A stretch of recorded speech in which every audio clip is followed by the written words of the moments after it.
उसके नीचे कोई भारतीय आकर दब गया, कुचल गया, मर गया, तो इसमें सजा नहीं होनी चाहिए।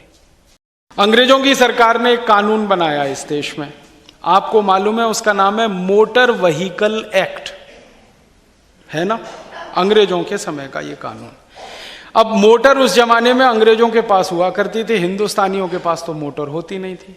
तो मोटर व्हीकल एक्ट की ड्राफ्टिंग करते समय अंग्रेजों ने ये व्यवस्था की कि इस मोटर व्हीकल एक्ट में कभी किसी अंग्रेज अधिकारी की मोटर को चलाते समय उसके नीचे कोई भारतीय आकर दब गया, कुचल गया, मर गया, तो इसमें सजा नहीं होनी चाहिए।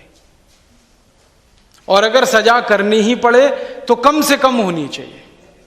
साल भर की जेल हो जाए, 1.5 साल की हो जाए, 2 साल की हो जाए, ऐसी व्यवस्था करनी चाहिए। उसको जो है मर्डर नहीं माना जाना चाहिए,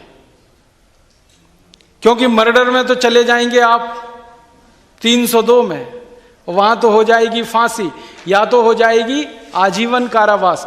तो अंग्रेजों ने मोटर व्हीकल एक्ट की ड्राफ्टिंग करते समय यह ध्यान रखा कि अंग्रेजों की मोटर के नीचे दबकर कुचलकर कोई भी हिंदुस्तानी मरे तो लंबी और कठोर सजा ना मिले। वही व्यवस्था आजादी के बाद भी चली आ रही है। आपको मालूम है संजीव नंदा का केस, जिसने खूब समझबूझकर, जानबूझकर अपनी मोटर दिल्ली के फुटपाथ पर सोए हुए 8 लोगों के ऊपर चढ़ा दी, 8 मर गए।